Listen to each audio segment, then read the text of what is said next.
All right. See if this works, all right? Here we go. All right.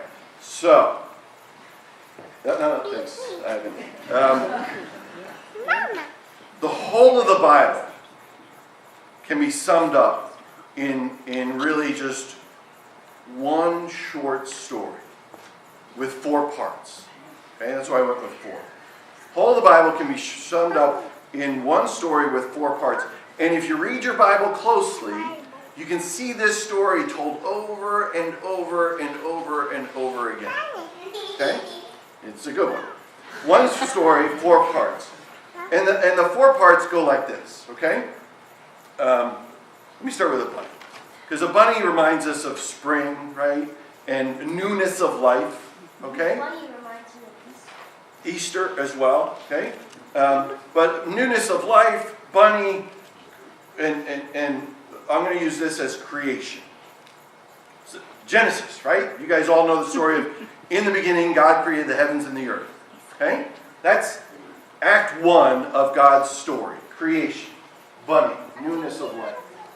But in creation, right, there was so you got everything's right, paradise, Garden of Eden, all that, and then the woman is deceived by the serpent, right, and she eats the forbidden fruit. And so what happens then when the woman eats the forbidden fruit? What happens to the world? What comes into the world that wasn't in the world before? Sin. Okay? Sin enters into the world, and everything goes wrong. So you've got creation, and then we call that the fall. Not like autumn, but the fall. Everything falls apart. But even there, God sees that things are falling apart, and He promises that He's going to... All right, ready for this one? He's going to send a healing balm. Okay?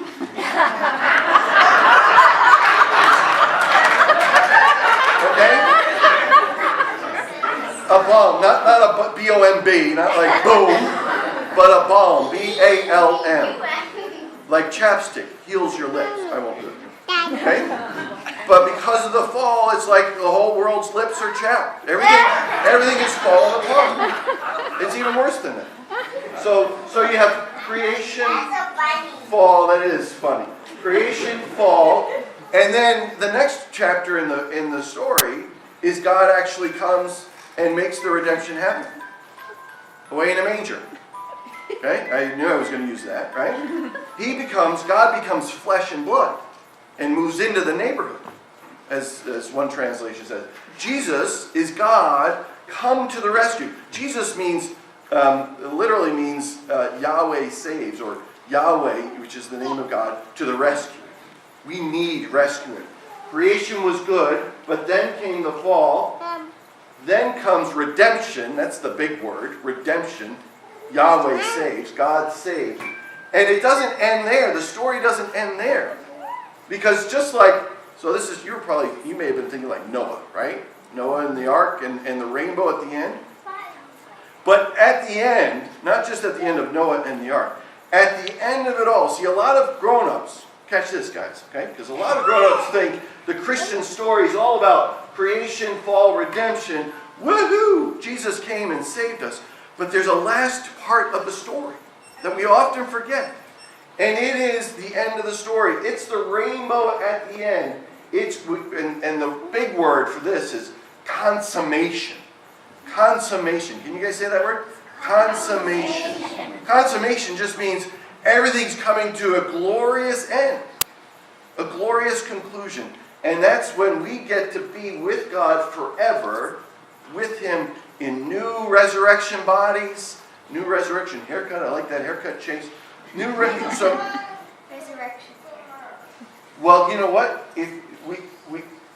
That's a great thing to say. Because you know what the promise is? Is not so much that we go from earth, but Jesus comes to earth and makes it a new earth and a new heaven. Yeah, exactly. We should all be laughing at that. That should make us all happy. A new heaven and a new earth. Because of creation, and then fall, and then redemption, and then consummation. One day, this place is going to be the way that he always wanted it to be. Don't forget that story. That's the gospel. That's the Bible in 4 parts. And those 4 parts you will see again and again if you look at the Bible. All right? Good. Well, thanks for coming. Who are my prayers?